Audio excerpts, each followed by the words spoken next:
Welcome to Woodstock City Council. It is Thursday, February the 20th, 2020. We are still in the midst of winter and hopefully just the regular colds and flus. I apologize again if I shared any of those germs with individuals at our last meeting. It appears we may have gotten a couple of councillors out sick, but we'll get right down to business. Any disclosure of conflict of interest?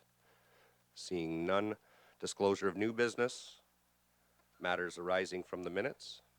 Then we'll go straight to the minutes of February 6, 2020, the regular meeting. Councillor Accioni. Plugged in here? Yeah. Moved by myself, seconded by Councillor Lauder, that the minutes of the regular meeting of Woodstock City Council held on February 6, 2020 be adopted. Thank you. You've heard the motion. Any errors or omissions? Seeing none. All those in favor? Carries. And our next item is addition to the agenda, and have a motion for that. Councillor Accioni. Moved by myself, seconded by Councillor Lauder, that the following item be added to the agenda: Delegation 7D, Grant Rayner 7N8-19-36, application for zone change, 235 Dundas Street. And you've heard the motion. All those in favor? Carries.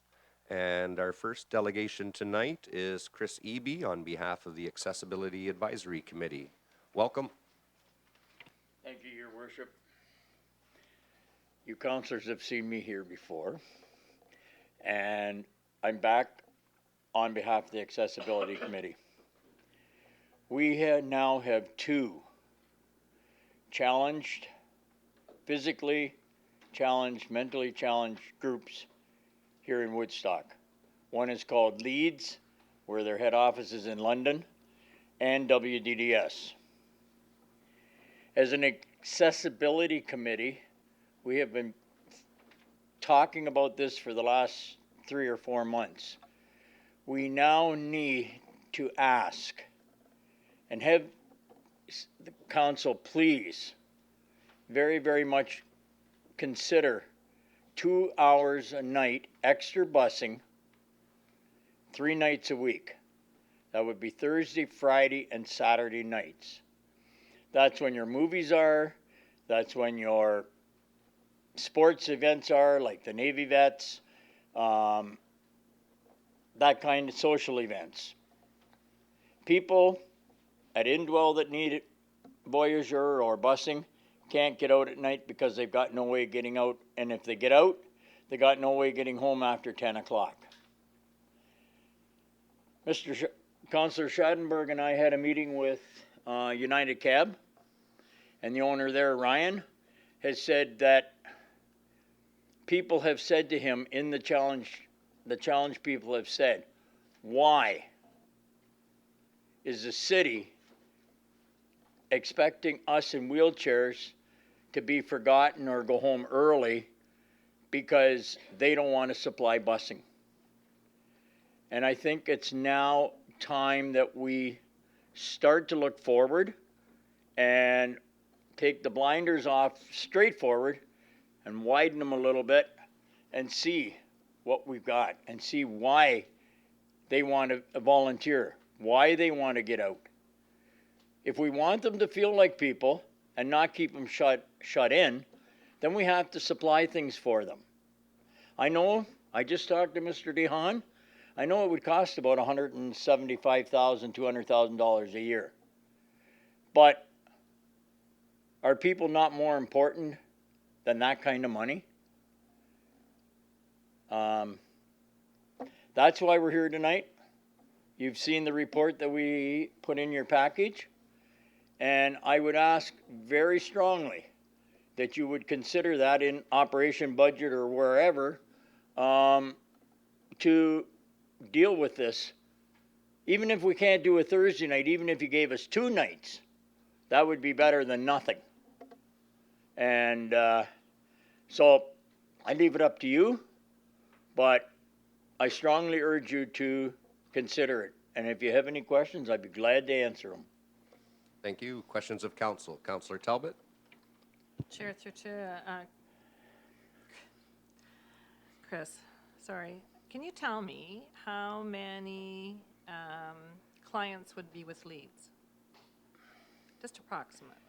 Approximately 15 right now. 15? Yep. And could you tell me approximately how many WDDS clients that they have You on their mean- programs? Oh, all kinds of them. I'm going to guess. Well, take the Navy vets for example. Councillor Talbot, there's probably 8 from WDDS. There's at least, I just said to Mr. DeHaan, there's probably 15 or 16 total at just the Navy vets between the two of them. Okay, so what I'm trying to, still from your worship through to Chris, what I'm trying to grasp is how many people that you believe need to have this assistance right now, because when you're talking. Right now, about 15, 20. Okay. Because to me, And at Christmas time, like later on in the year when the Salvation Army kettles and stuff are going, they need a lot more. okay, so what I'm trying to do, so if you're looking at 175,000 to 200,000, and when you have 15 to 20 people, we have to look at other options rather than running their buses. So I think it's wonderful that you bring the idea forward to us, but I think that we as a council need to be more creative and to see how we can help in getting these people to events, but not And necessarily by providing service that only. one of the suggestions that was made at a committee meeting was taxi scripts, which a doctor has to. It's like Voyager, okay? Only those that are registered with Voyager or whatever could get the taxi scripts, and they only can have so many dollars up in the region of Waterloo anyway, can only have so many dollars per month. Say like $60, that's what they get up there. Once they're spent, they're spent. And what it does is cuts their taxi cab fare in half. So if somebody's going from the complex to Indwell and it's costing them $11, they pay $5.50 or $6 of it. City would pay the other half, which again was suggested by Ryan from United Cab. He says they would be more than happy to work with the city, but there has to be some kind of give and take too, okay? And they're willing to give and to take as long as the city meets them halfway. Okay, but I appreciate the information because I think we need to understand how many people that you're talking about, and so now you've given us this number, and I mean, this number, the potential for it to grow is probably great, but that gives us a better idea of what kind of service actually needs to be Well, provided. just for example, Connie, sorry, Councillor Talbot. That's okay. Navy Vet night game last Friday night. We had 9 volunteers in chairs. All 9 volunteers left at 9 o'clock. First period over, second period halfway done. Some of them were selling tickets, etc., and saw 10 minutes of a game. And they throw their hands up. Jennifer Harrington's one of them. Mm-hmm. She throws her hands up in the air and says, "Why?" I've even gone to Ryan and asked about regular cab for her. And yes, she's got a seeing eye dog, but the problem being is every cab driver doesn't want pets in their car. And they cannot you cannot force a driver coming from an old cab owner in Kitchener, you cannot force a driver to take pets. Even if you mark your car pet friendly, if your driver says, "No, I can't take pets, I'm allergic to them," or for some other reason, you can't force them. And that's a transportation law, unfortunately. Okay. Thanks for the information. Thank you very much, and I just want to make sure we add some clarity for the viewers at home. currently the Woodstock Transit System. It offers equal service to all citizens of the city of Woodstock, whether you are young or old, able or disabled. The Ontario Disability Act requires that our service standards match on paratransit service as our regular service does as well. We have, we'll hear later when we get into our revenue budget meetings, we'll hear what the cost would be for the transit system to have extended hours, which would be extended hours across the board. And any further discussion? Seeing none, we'll move on to the next delegation. We have GSP Group, and it's Matthew that's joining us regarding the application for zone change. So, welcome.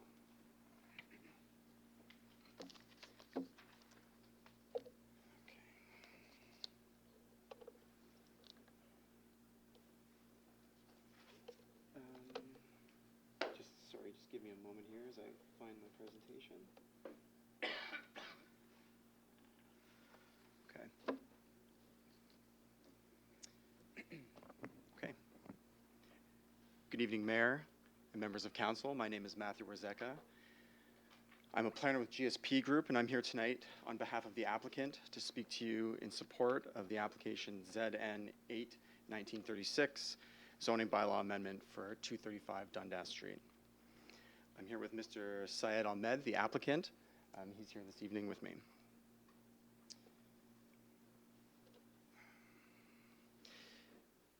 The site is located on the west end of downtown Woodstock at the corner of Dundas Street and Winnett.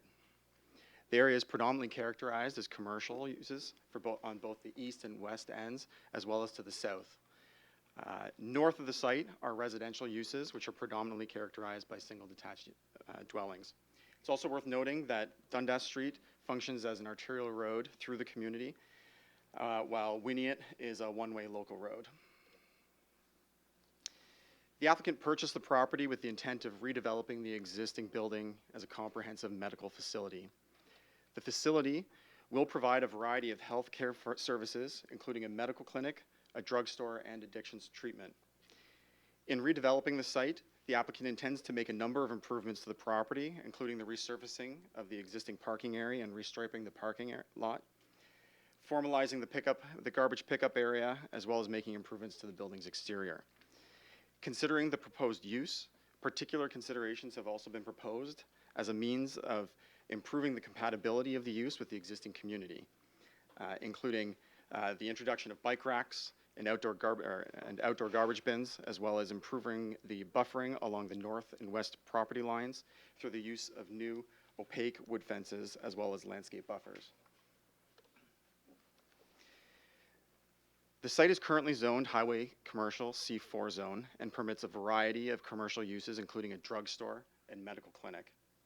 To permit the proposed development, the site will require two site-specific provisions, and these are the inclusion of a methadone clinic as a permitted use, and the relief from the corner lot site triangle to allow for parking within it. An important consideration to note is that a drugstore, as defined by the bylaw, permits a methadone dispensary as of right, provided it is ancillary to the primary use. The zoning bylaw, however, differentiates between a methadone dispensary and a methadone clinic. Because supporting medical services are being proposed to be available on site within the medical clinic, for both addiction and for non-addiction care, the use is considered a methadone clinic and thus requires a site-specific zone. Planning policy at all levels of government support the building of strong, healthy, and inclusive communities that support the needs of all members of society. At the highest level, we see support for the application coming from provincial legislation put in place through the Planning Act, the Provincial Policy Statement, the Accessibility of Ontarians with Disabilities Act, and not the least of which, the Ontario Human Rights Code. The overarching theme among these documents is that land use is meant to include and accommodate all members of our society without prejudice or discrimination, and that land use planning take into consideration just that, land use, and not the land users. The opioid epidemic has been felt across the country. some regions feeling the impact more than others. Oxford County recognized the need for methadone treatment within the community and took the progressive step of including policies pertaining to the placement of them within the county and official plan. The site is identified as service commercial and permits the proposed uses, including a methadone clinic, subject to a zoning bylaw amendment and meeting specific criteria. These criteria were addressed in detail within our planning justification report, which demonstrated that all of these criteria were satisfied, with staff concurring with this assessment in their recommendation report.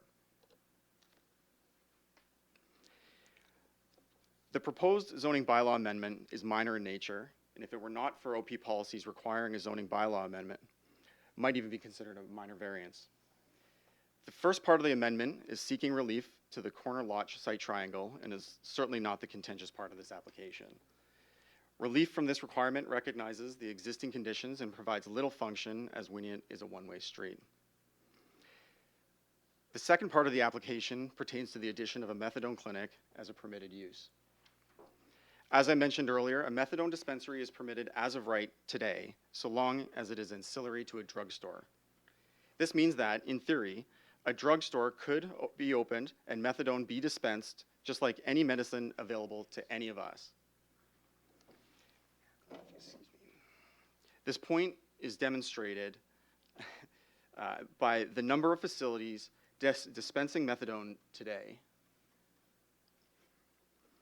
I don't mean to highlight these locations, but it speaks volumes that these locations have been so benign within the community that the vast majority of residents have no idea that they even exist.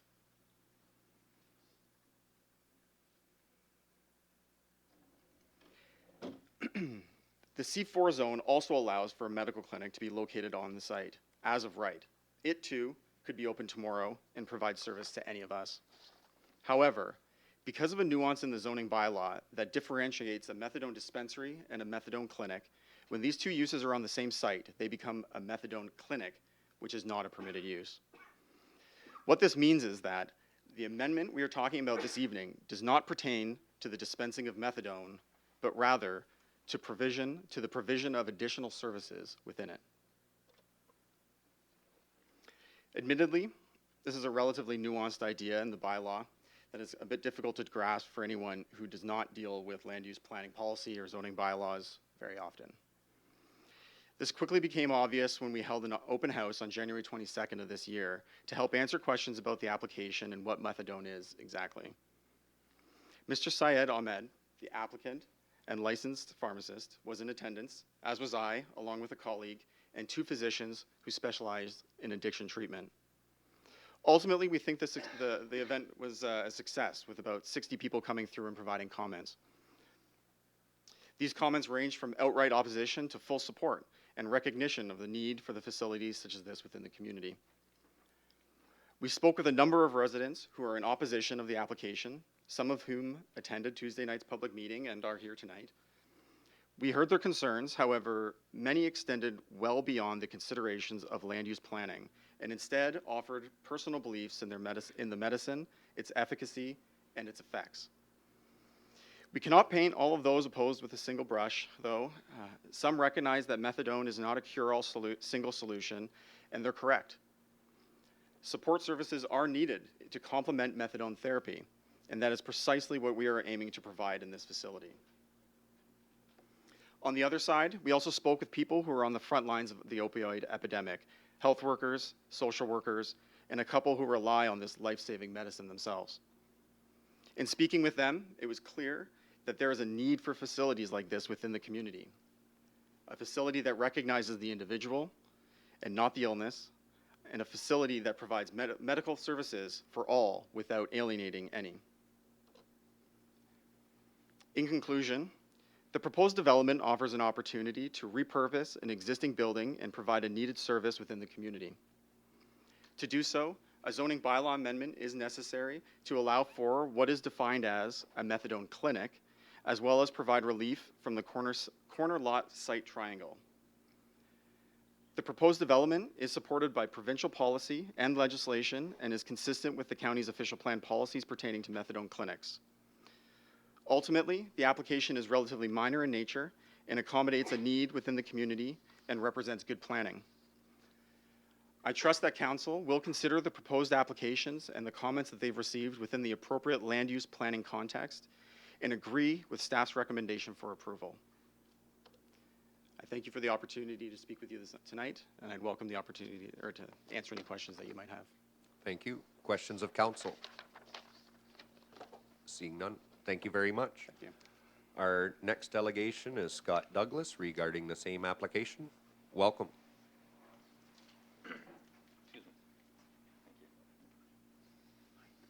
Good evening. Thank you for allowing me to speak today.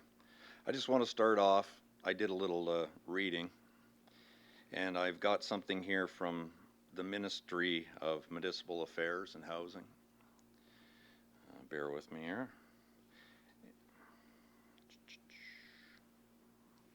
And in that little article that I read, or I guess it's really it's a guide that what zoning is about and how you're supposed to turn your heads and thoughts to as you look at these type of amendments.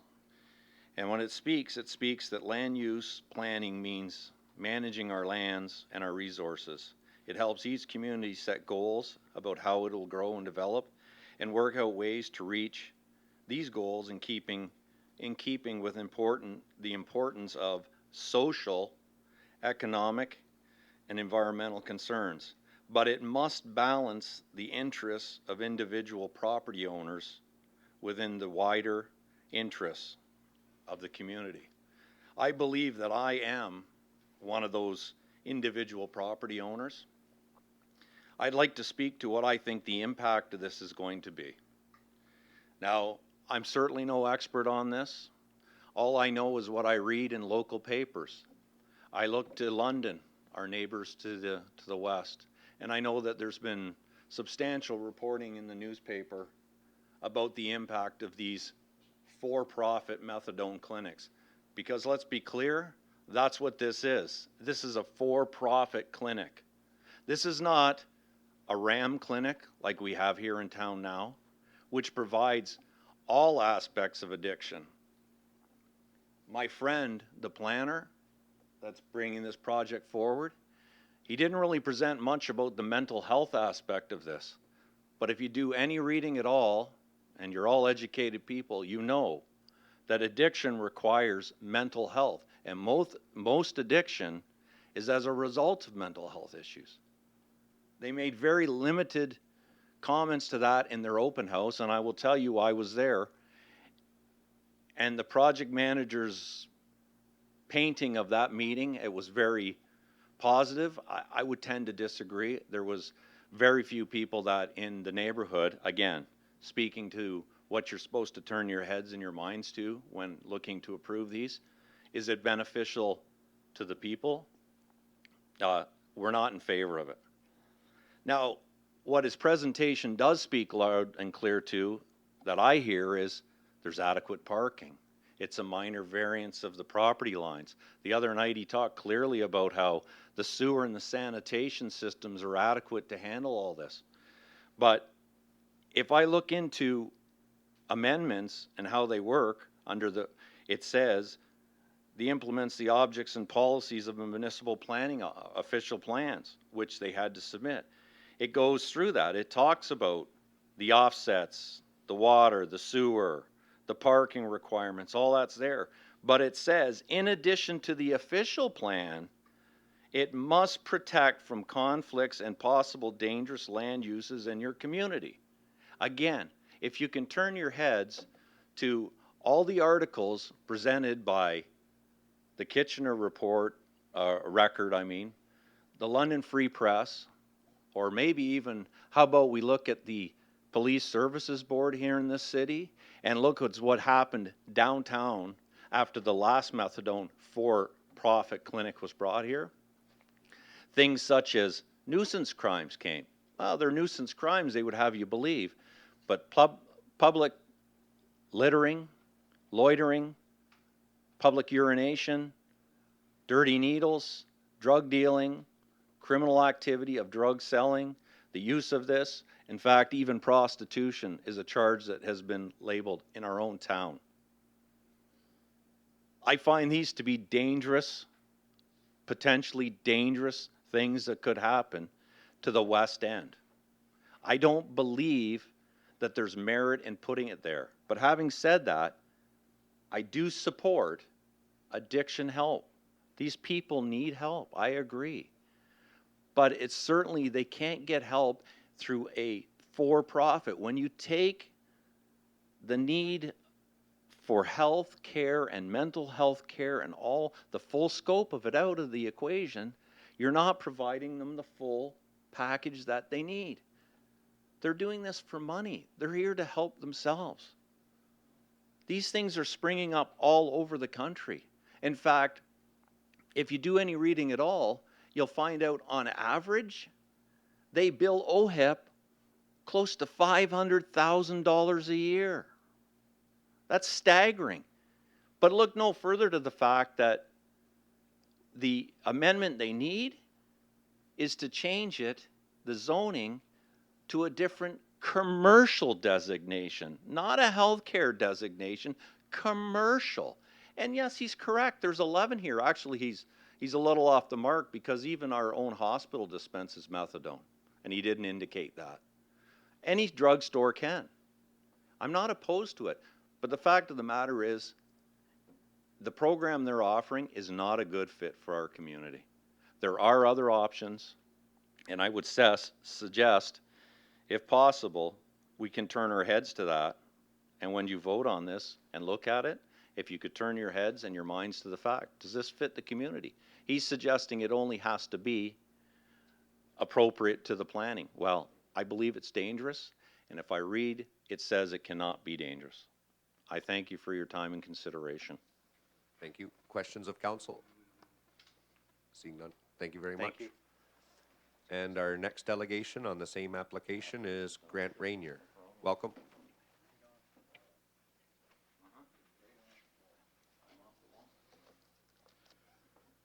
Good evening, Mr. Mayor, members of council. My name is Grant Rainier. I've practiced law in the province of Ontario for almost 35 years now.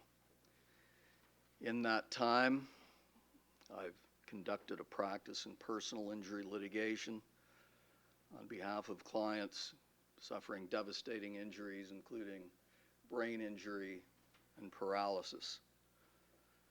I've represented both adults and youth in the criminal courts, and I've represented clients in the family courts, and more significantly in children's aid matters dealing with child protection.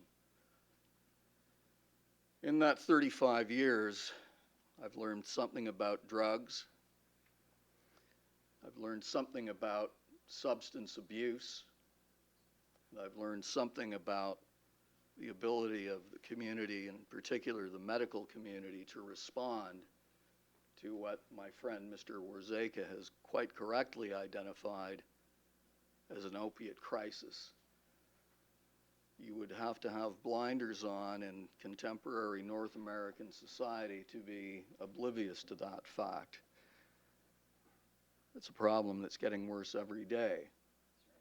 And it's not only those who experience social problems, and if I may use the term from the substrata of society, those who are most disadvantaged economically and in other ways. I feel fairly confident in saying that most of us have friends, relatives, and co-workers who are affected by opiates. The pharmaceutical industry, back in the mid-'80s, back when I first started practicing personal injury litigation, convinced Western medicine that drugs like OxyContin would be an effective tool in their pain management kits. What we now call as big pharma, we now know wasn't perfectly honest with Western medicine when they introduced these pain-killing drugs. Initially, the medical community, in a fairly freewheeling fashion, and still do, prescribe drugs like OxyContin for conditions like arthritis, and particularly when people suffered injuries as the result of accidents or through other causes. The medical profession is now well aware that OxyContin is one of the most fiercely addictive drugs out there. Once a drug like OxyContin gets its teeth into you, you are hooked. Now, it's the same big pharma that has convinced governments at all levels, federal government, state and provincial governments, and municipal governments, that methadone is the answer to the epidemic that big pharma created. As you're about to see, methadone is not the answer. Methadone is included in one of the schedules to the Controlled Drugs and Substances Act, the same schedule that we find heroin and methamphetamine. My friend Mr. Warzeka calls it medicine. Let's not be fooled. Methadone is not a medicine. Methadone is a drug, just like heroin is a drug.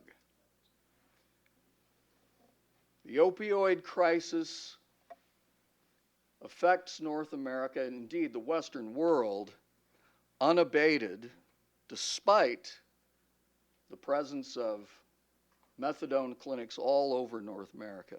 And every city in the United States and Canada has experienced the fallout from big government authorizing and indeed endorsing methadone as a treatment. Now, on Tuesday, I forwarded to Rebecca Smith some documents, and I don't intend to review those. I hope Mr. Mayor and Council have copies of those documents.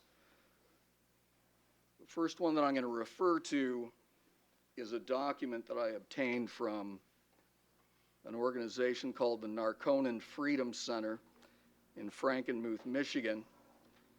Now, Narconon is not restricted to Frankenmuth, Michigan. It's worldwide.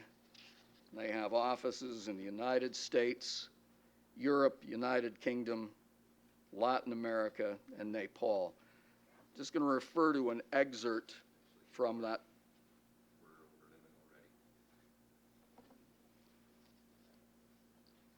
Methadone destroys neighborhoods. If I might have. Permission, we'll let you finish in a couple minutes, but you'll need to speed it up. Is council okay with giving additional time on the floor? Okay, we'll wrap up quick. Thank you. Thank you very much. Very briefly, during an addict's struggle for sobriety, gets introduced to methadone, the substance that's supposed to cure an addict's cravings, rendering the enslavement over. At least that's what you're told, and that's what most believe. But there's another unintended effect that keeps the drug dealers in business, eating up neighborhoods, destroying lives, and deteriorating souls. This is from a treatment facility that offers, as the other delegate just referred to, the adequate treatment of addiction does not simply apply the salve of another drug. It's a comprehensive treatment that involves nutrition, hydration, counseling to deal with the destructive thought patterns that typically are precursors to substance abuse. The plan that Mr. Warzeka presents, as the other delegate pointed out, says nothing about that. The other document that I've included in my package is a document obtained from Cleveland State University. It's from the Journal of Sustainable Real Estate, the Maxine Goodman Levin College of Urban Affairs. 3 of the researchers are cited. the bottom line of this report indicates that in areas in close proximity to methadone clinics, typically real estate values go down anywhere between 8 and 15%. My friend calls the artery of Dundas Street, which it is, the area to the north is exclusively residential. The people in those blocks will suffer devastating effects to the values of their most important investment. The last point that I'd like to address is that I've conducted my business for 15 years beside the C&M Mini Mart. It is physically impossible to get 16 cars on that lot. My friend put a graphic up that shows 16 parking spots, and if I'm not mistaken, I'm just going to refer to it, I think it's section 7.3.4 of the, all right?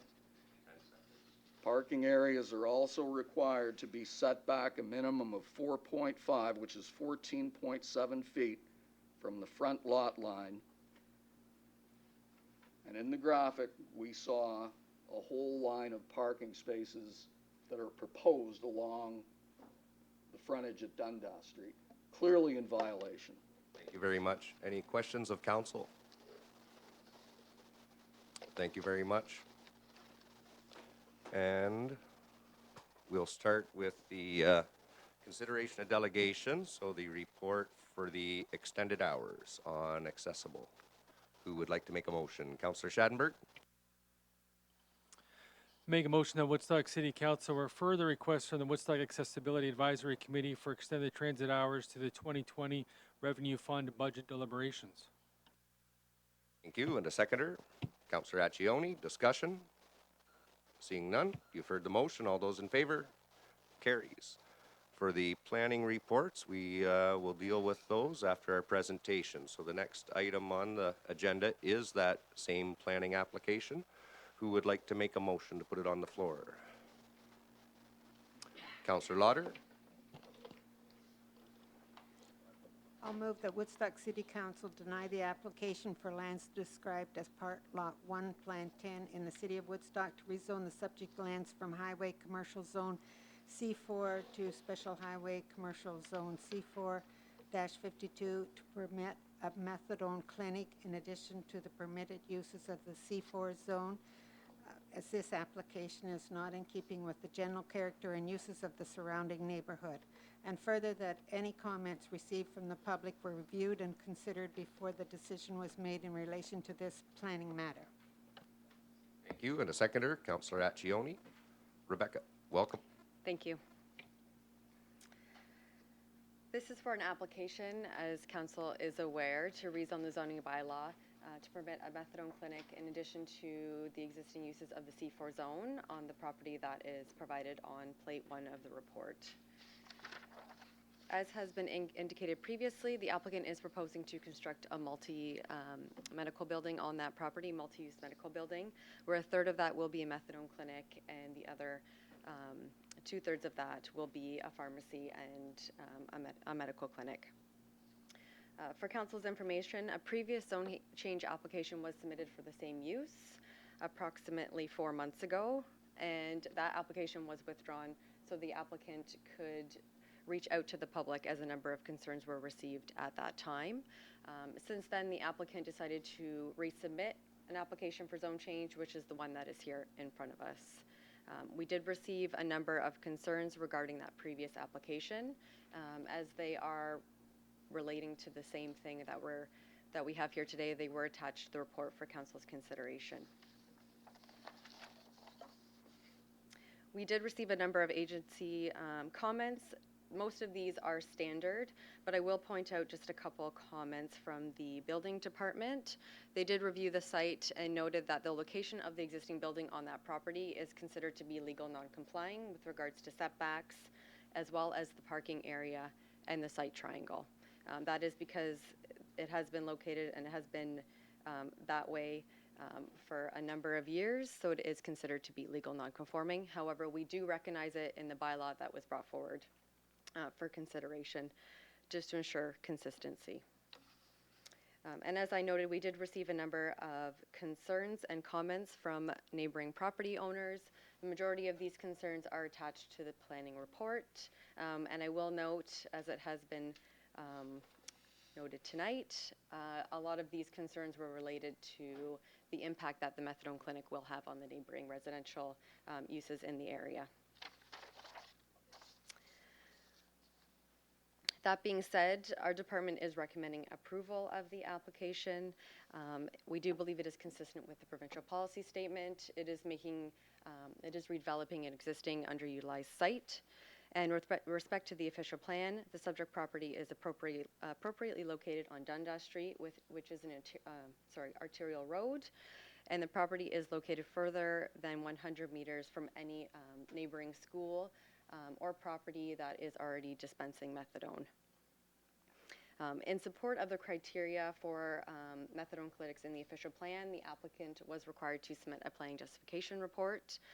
That report did detail how this use could integrate or be compatible with the surrounding neighborhood. Some of these things have already been noted, but I'll just point out that the applicant is proposing to construct a new opaque fence in the northerly and westerly grassed areas, as well as introducing some new landscaping to provide a buffer. Will be no benches provided on the site to deter loitering. And the proposed methadone clinic will be accessed from the easterly side of the building, and the pharmacy and medical clinic will be accessed from the existing door at the front of the facility. I should also note that the existing temporary food truck that is on the corner of the property, the southeast corner, is proposed to be removed, which will improve the visibility along Winnett Street and also just the character of that property. In light of the foregoing, we are recommending approval of the application for the reasons listed in the report. Thank you. Questions of council? Councillor Lauder? This isn't a question, but it's an addition to information that we have received on our agenda. And it's in addition to a letter that was provided by Mrs. Holden, who lives on Winnett Street and also owns property at the corner of Waterloo, entering into the West End Park. So I'll just read what she has added to the comments that she had put in her letter. Further to our February 9th letter included in the agenda, we failed to specify that the area of great concern with regard to the West End Park is the very vulnerable second and most heavily used entrance to the park.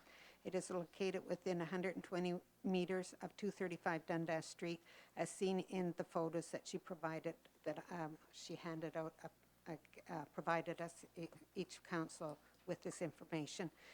And the borders residential property. This laneway has always been a vulnerable area, and a clinic in this close proximity would certainly make the park prone to increased illegal activity. It's just in addition to what she submitted. Thank you. Thank you. Councillor Accioni? Thank you, Your Worship. Just more of a general statement too, that as a councillor, these are the tough ones, where you hear so loudly from the neighborhood, but yet you know there's a need in the neighborhood to, there's a need in the city just in general as this opioid crisis is going on. So I just want people to know that personally anyways, we heard neighbors loud and clear, and this is what we need in the city, to hear people more often. So thank you. Thank you. Further discussion? You've heard the motion. All those in favor? And carries. Thank you. Next one on the agenda is the application for consent and minor variance for 52 to 58 Broadway Street. Who would like to make that one? And we can just say parts one. Councillor Accioni? That's a big one. Moved by myself, the Woodstock City Council advised the Land Division Committee that the city supports the proposals to sever the subject land subject to the following conditions. B19-97-8, 1 through 5, B-19-98-8, 1 through 7, And further, that Woodstock City Council advise the Land Division Committee that the city supports minor variance application A19-17-8 submitted by Daniel Iles for lands described as lots 12 and 13, Plan 52 in the city of Woodstock as it relates to sections 1 and 2. Thank you. And the seconder, Councillor Talbot. Rebecca. Thank you. If I just direct council to the plates that are above, this is two severance applications. One is a lot creation and one is a lot addition. The lot addition is shown on the plate that is on the board here, and the lot addition needs to occur in order for the second severance to happen, which is creating a new lot. So we just need to enlarge the size of one lot in order to sever this lot for a semi-detached dwelling. So that's why there is a report with two severances listed. And as shown on the attached plate, this is for property that's located on the northwest corner of Broadway Street and Queen Street. And as I noted, consent application B1997-8, which is the lot addition, is required to happen before we can do B1998-8, which is to sever the property that's highlighted in blue on the attached plate, and that on that lot there will be a semi-detached dwelling constructed. And in conjunction with that, the applicant has also requested a minor variance to reduce the lot area and frontage of the lot to be severed, as well as reduce the lot depth of the lot to be retained, and that is also included in the recommendation that we have provided. Surrounding land uses include a variety of low-density residential uses consisting of single detached and semi-detached dwelling houses.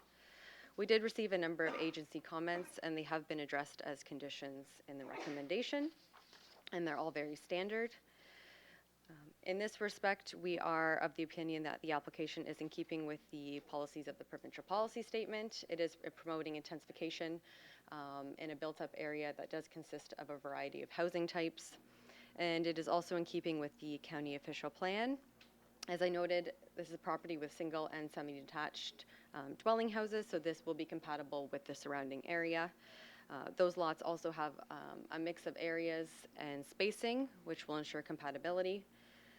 The semi-detached lot will also be large enough to accommodate for off-street parking, and vehicles will continue to park on the existing driveway that is located to the north of the dwelling on the lot to be retained.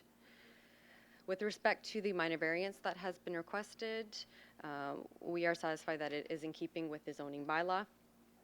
Based on the concept sketch that was provided for the lot to be severed, it appears that the requested relief will not impact the ability of the property to provide adequate area for landscaping, drainage, and private amenity space.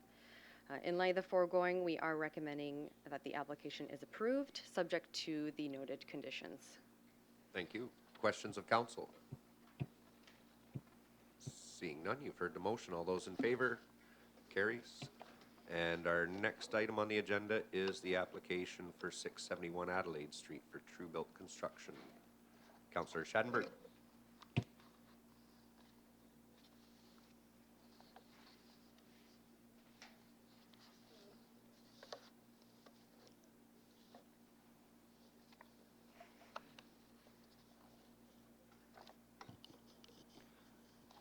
That Woodstock City Council advised the Land Plan Committee that the city supports the proposal to sever the subject property subject to the following conditions that are listed on the agenda.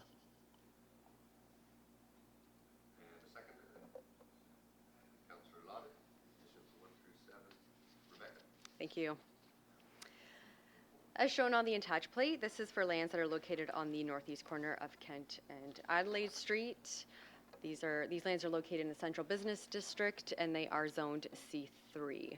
The applicant is proposing to create a vacant lot for a multiple attached dwelling, which we have 4 units, and retain a lot for similar purposes.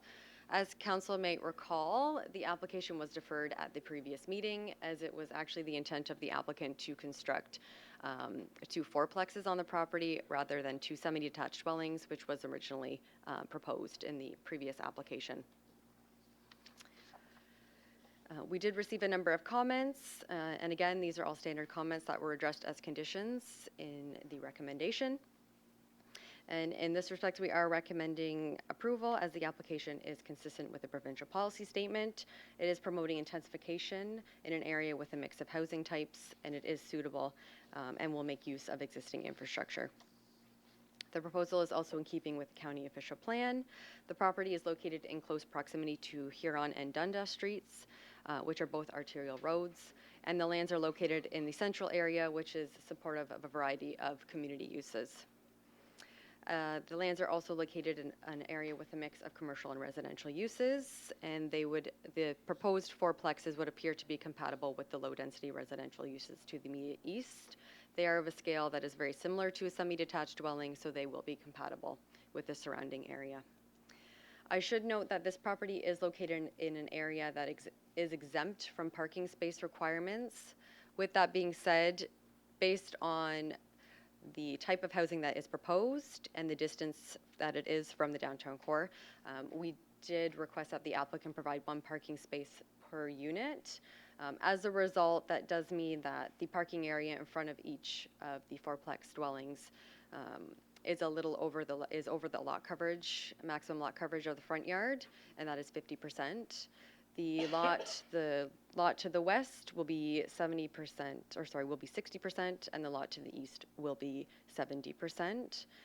Because of where this property is located, there's a pretty large commercial development to the west of that property with a very large parking lot, and this property is also located in the central business district.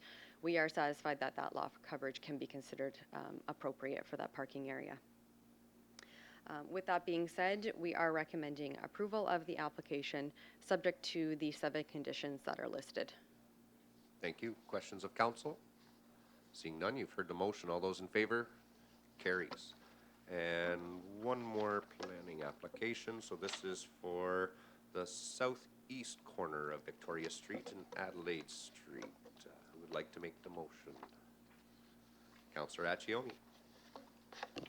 Moved by myself, the Woodstock City Council support the application to amend the county official plan, file number OP 19-14-8, submitted by M. Grover Services, Inc. for lands legally described as part lot 6, lot 7, and part lot 8, block B, plan 76 in the city of Woodstock, to redesignate the subject lands from central business district designation to a site-specific central business district, to increase the maximum density to facilitate the development of a 4-story multiple-use apartment dwelling house with up to 24 units on said lands, and further that Woodstock City Council approve in principle the zone change application, file number ZN 8-19-31, submitted by M. Grover Services, Inc. for lands legally described as part lot 6, lot 7, and part lot 8, block B, plan 76 in the city of Woodstock, to rezone the lands from Central Commercial Zone C5 to Special Central Commercial Zone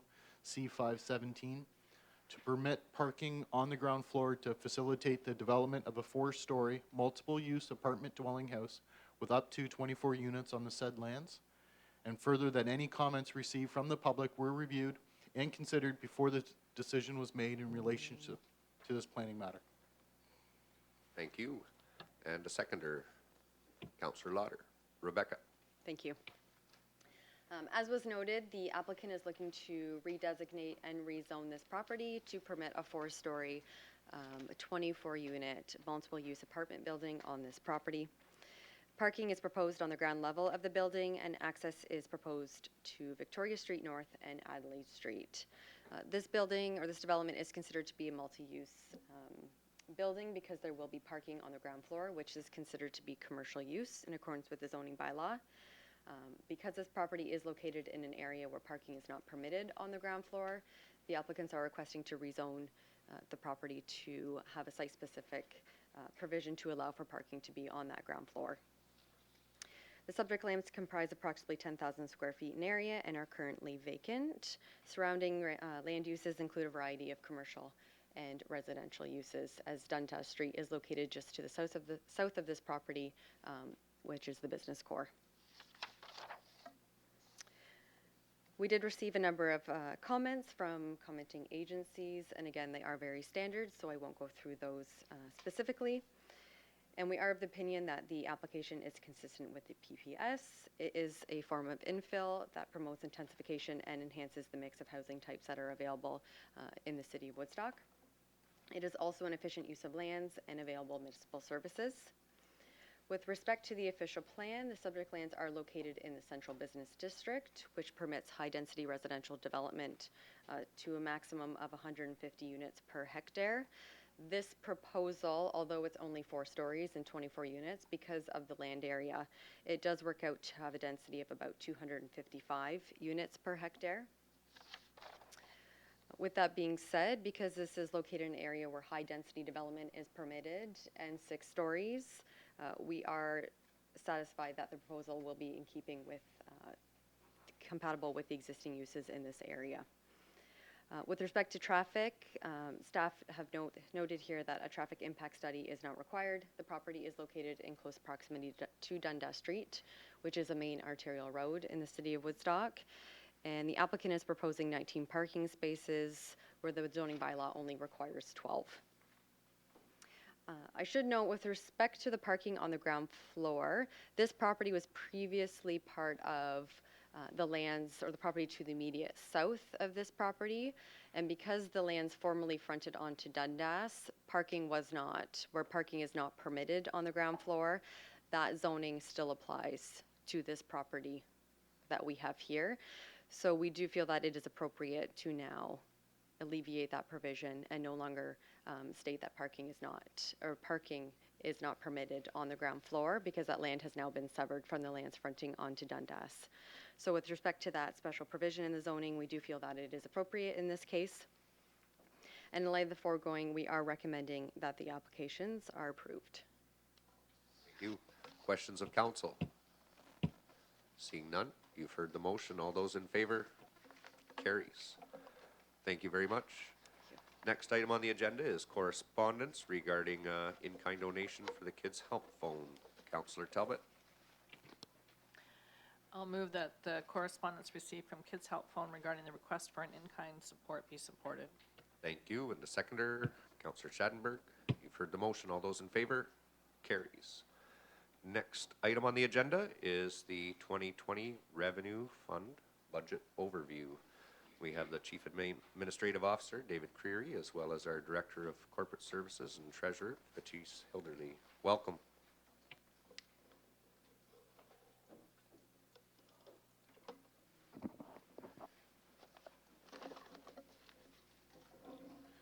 Thank you, Your Worship. Members of Council, we're pleased to present this evening the proposed 2020 Revenue Fund Budget, otherwise known as the operations budget for services that are supported by the tax levy.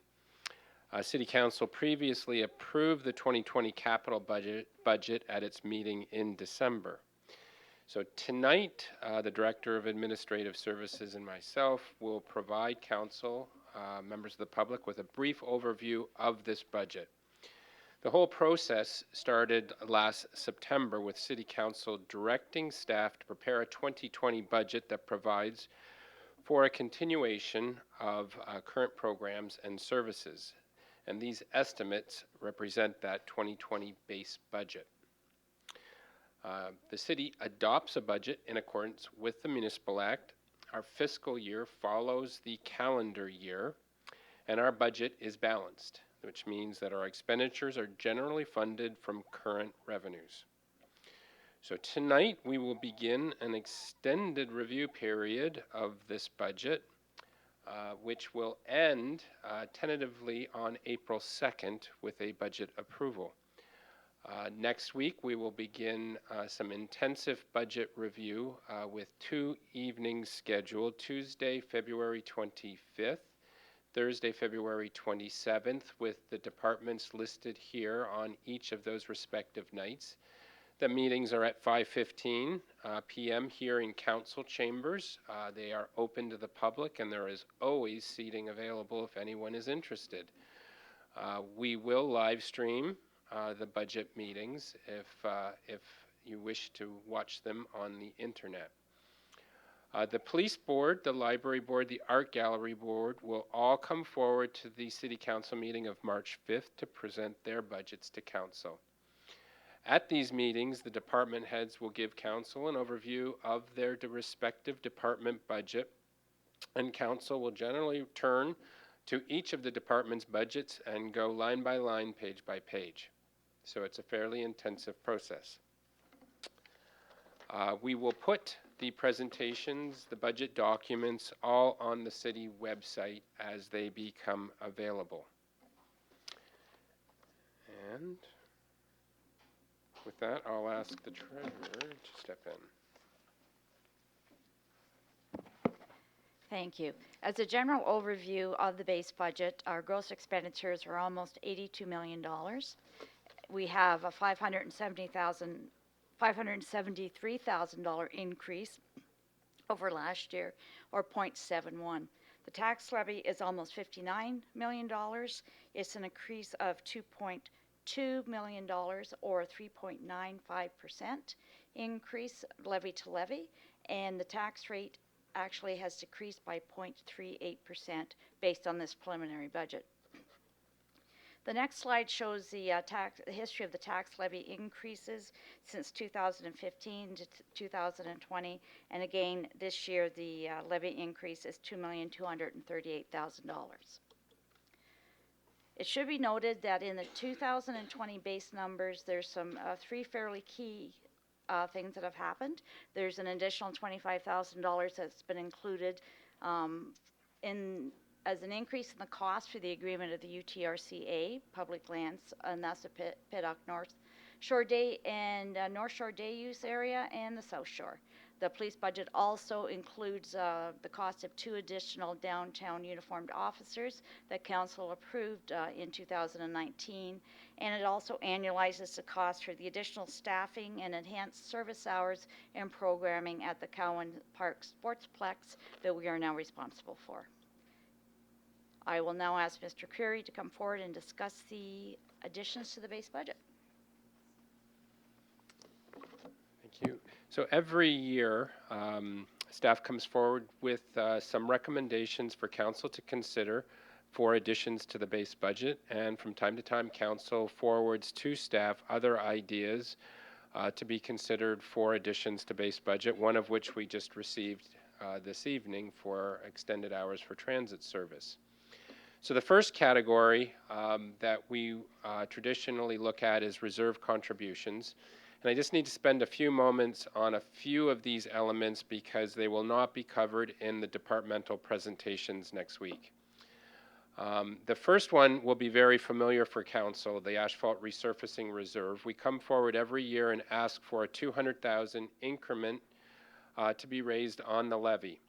And this all winds back 6-7 years. We've been making these recommendations, and it's all part of a incremental, step-by-step, year-by-year goal of reaching $1 million of sustainable funding to be applied to the road program, to be put into road rehabilitation annually to improve the quality of our road capital asset class. We have approved in previous budgets 2 of these increments, and so the base budget includes $400,000, which is spent annually in the roads asset class. This year, the typical increase is $200,000, and this is the first time that council will see an actual recommendation from us to defer that for 2 years, and we will get to the reason shortly. The second is the post-secondary capital grant, $100,000. This has been in a few budgets now with the recommendation that council raise this money on the levy. Council has not approved this to date, so this reserve does not exist. However, this is something that was identified in the City of Woodstock strategic plan, and it recognizes that to increase the amount of post-secondary education in the City of Woodstock, there will be an expectation that the City of Woodstock is a financial partner in any educational institution that's bringing forward that programming. On this matter, we are again recommending deferral of this to 2022. The capital levy is something that City Council has approved for the last few years in the amount of $100,000. And that has been applied to the Woodstock District Community Complex roof replacement project. That project sits in our capital program. It's about a $1.2 million roof replacement project. It's about in the year 2023. And simply raising this money makes the financing of that project that much easier, and hopefully we can finance this project without having to rely on the issuance of debt. So we recommend that council continue considering raising this money. Now, as to the reason why we're recommending deferral on the first two, it is this one, the Southside Pond Cleanout. This project was brought to the capital program, I believe it was 2 or 3 years ago, and the financing of this $2.5 million project was recommended through debt. City staff had tried for years to obtain funding for this through federal provincial funding programs and has been unsuccessful. This is primarily a maintenance project, and it's very difficult to find a funding program for that type of a project. City Council at that time chose not to finance that project with debt, instead preferred to raise $500,000 annually and to raise that over a period of years to get to the $2.5 million estimated cost. So for the last 2 years, we have been doing that. The difficulty is that in 2019, the sedimentation that is occurring in that pond, the depths of the water are such that it's getting very shallow, the water is getting stagnant in areas, and the project just is getting very difficult to continue to delay. To stay on the current path, we will not have the funds to do this project until 2022. But if we raised a further $250,000 in each of this year and next year, meaning a total of $750,000 in each of the next 2 years, because we have a base budget funding of $500,000, we can advance that project into the winter of 2021. So if council were to approve this increment this year and next year, we would be able to move forward with the design and the tender of this project in 2020 and prep it for construction in January, February, March of 2021 and get this project off our books. The final one is a physician recruitment program reserve, and this one we can talk about more in the departmental presentations. There's a number of recommendations for additions to base budget with respect to staffing. All of your department heads will speak to those in the budget presentations next week. The only thing I would like to say is that these are all financed on the levy with one exception, and that is the building department technician for $81,000. That would be financed from building permit fee revenue.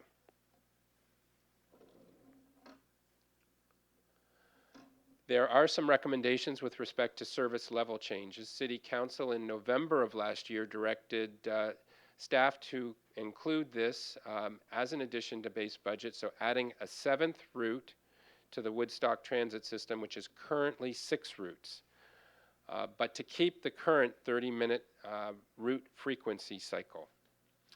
So we have brought that forward. We're proposing an implementation in August of this year, which means 5 months. The estimated net cost of that 5 months is $160,000, which means the annual cost is $370,000 to add an extra route to the transit system. There's a further $55,000 estimated as one-time costs for transit shelters and new bus routes and new bus maps. That can be financed from provincial dedicated gas tax, however. This is very difficult to see, so please don't spend much time on this, but this is a general concept of what the transit system would look like with 7 routes. It allows us to reach deeper into the north of the city, so it gets us into the new subdivision as far as Arthur Parker Avenue and Shanna Larson Park.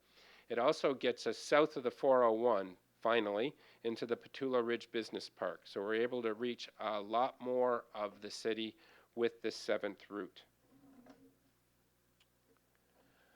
We have one other service level change that's being recommended, and that is a Downtown Streets Outreach Initiative pilot project, which is a partnership with the local CHC, the Community Health Center. It's in the amount of $75,000. This is to address the vulnerable population problem that seems to be escalating year after year. And so this is the prevalence of homelessness, the prevalence of people who are struggling with addictions and mental health issues. And this is to put social service supports on the streets where these people are. We can talk more about this in the budget presentations next week. Council referred one service level change this evening, and that is to add 2 hours of transit service on Thursday, Friday, Saturday, or Friday and Saturday. That was actually brought forward in the 2019 budget as a potential addition to base budget. It was priced out at approximately $320,000, but that was for 6 nights of an extra 2 hours of service. So easily scalable.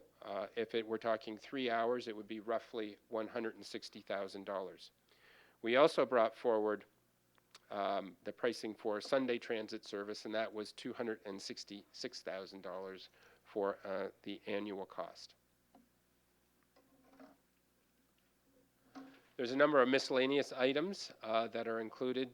There are various studies, software, as well as an additional investment in winter lights for renewal of some of our lighting for the Christmas season, all of which can be discussed in more detail next week. There are 2 options that have been presented in the budget to mitigate the levy increase. The first is a transit fare increase. The last time fares were increased was in 2016. That was coinciding with our improvement in transit service when we extended transit service in the early hours as well to 10 p.m. 6 nights a week. So there is a recommendation to increase transit fares by 25 cents. That would be implemented at the same time as the transit improvement to add the 7th route in August. There is one further option, and that is to make an amendment to the paratransit policy. This policy was introduced in 2012 when the city was transitioning away from the on-demand paratransit taxi cab system to the booked paratransit system. And the policy essentially allows anyone who is a registered user of paratransit the opportunity to use conventional fixed route transit for free. Staff are concerned that the number of registered paratransit users that are actually using paratransit is very small. So there's a lot more registered paratransit users that exist than are actually using the paratransit system. A registered paratransit user who uses the paratransit service has to pay the transit fare. But a registered paratransit user who uses conventional transit does not have to pay the fare. And this is where the inequity exists. This is not a requirement under the AODA, the Accessibility for Ontario's Disability Act. This is not a requirement.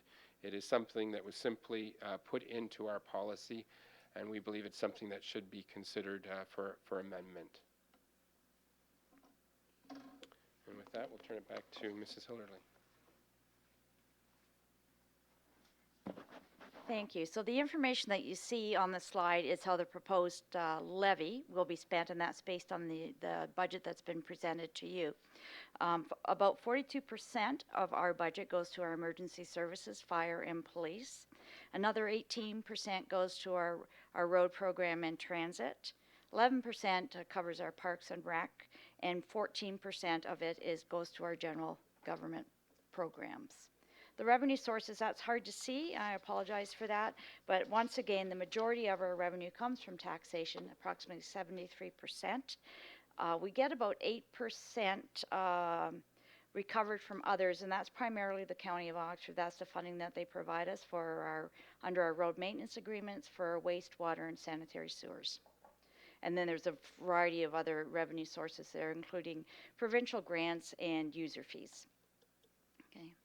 Now, our 2020 assessment has increased by 4.67, and it's almost evenly split between the increase in the property assessment that comes because of the assessment's been phased in over 4 years, and the other half is new assessment growth. The tax impact on the average house, the tax rate decreases by 0.38%, as mentioned earlier. Now, the average assessment for a single-family home is strictly a mathematical equation. We take the number of single-family homes we have in the city, and we divide that into the assessment for those properties, and we come up with the average. So this year, the average home is assessed at approximately $258,000, and that compares to $251,000 in 2019.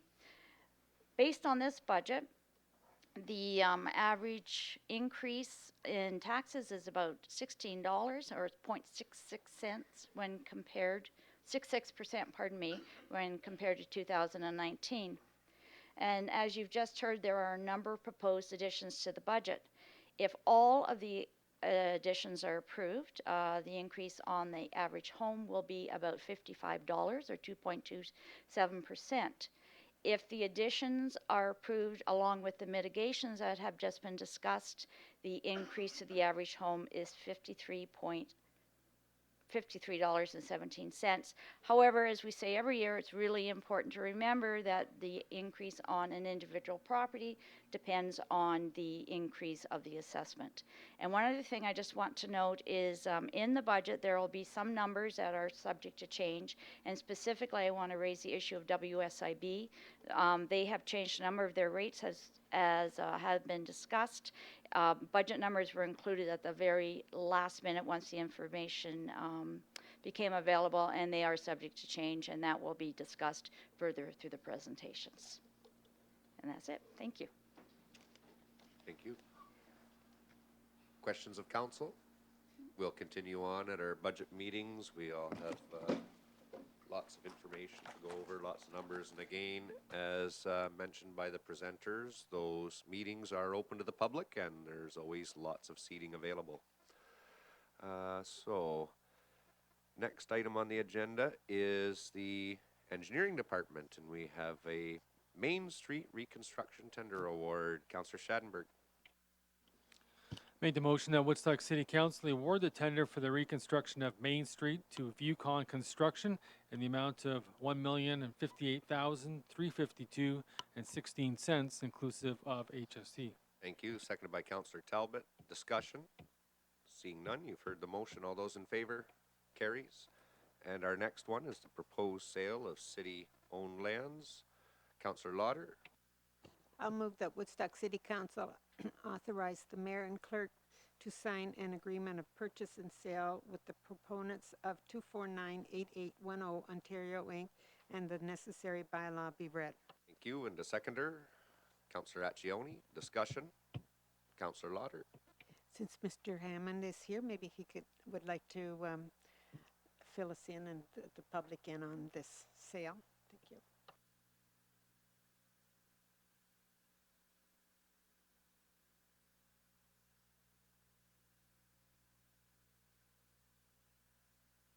There we go. Okay. It's like I've never used one of these before. Yeah, I know. I moved to the other side of the room and everything's different. Anyway, Your Worship, thank you very much. Through to Councillor Lauder.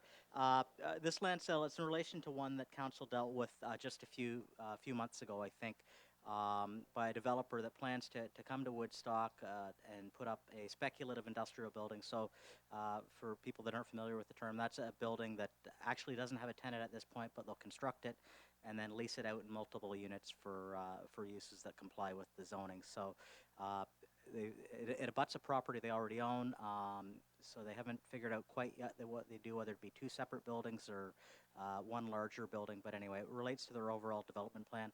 We're actually quite excited about this. As I said, the developer's got a pretty good track record in terms of putting up these buildings and leasing them out, and we kind of see them as a bit of an extension of our department, if you will, that they've got contacts they can reach out to that we might not be able to get to and convince them to move their business to Woodstock. Thank you. Further discussion? Seeing none, you've heard the motion. All those in favor? Carries. And we have, next up will be the bylaws. Councillor Accioni. Moved by myself, seconded by Councillor Lauder, that the following bylaws be given first and second reading. 9351-20, a bylaw to provide for the sale of certain lands owned by the corporation of the city of Woodstock to 2498810 Ontario Inc. And 9352-20, a bylaw to amend zoning bylaw number 8626-10 as amended, Baird's Lane and Dundas Street zone, or ZN 8-19-23. Thank you. You've heard the motion. All those in favor? Carries. Councillor Accioni. Moved by myself, seconded by Councillor Lauder, that the following bylaws be given third and final reading. 9351-20 and 9352-20, inclusive. Thank you. You've heard the motion. All those in favor? Carries. And you might as well continue. We'll start with Councillor Accioni tonight. Well, thank you, Your Worship. As I briefly mentioned during the one delegation, tonight was one of those nights where you have to make a tough decision, where you're listening to what the community may need. You're looking at the big picture of what else is in the community. I do feel, or I'm talking about the methadone clinic, of course. We do have a lot of dispensaries in town. I welcome them to the city. I would love to see them open up a walk-in clinic. Certainly, kind of apologetic, and but again, voted by our peers, and I've got to listen to what the neighbors also say, and hence why I've voted that way. But I do welcome to the city, and I hope that you do get a walk-in clinic going. Reading week, I just hope everybody has safe travels. Get home safely after reading week from university, and enjoy your families. And don't forget, we'll be here next week doing some budgets, and always lots of seats. Thanks, everybody. Thank you. Councillor Lauder. I'm going to pass. I'll see you next week, and that's good enough. Very good. Thanks. Councillor Talbot. Thank you, Worship. I'm going to keep it short. I just wish to express my condolences to the family of the late David Nadalin, who I had sat with his terms of council. David definitely had a presence in the community, but it was one that was filled with great passion. He loved Woodstock and made it very known by the way he made his decisions when it came to council. So another loss. We hopefully it's not a trend, but he will be missed. Thank you. Councillor Schattenberg. I'll pass tonight. Right. With that, I'll ask for a motion to adjourn. Councillor Lauder, seconded by Councillor Accioni. All those in favor? We are adjourned. Thank you.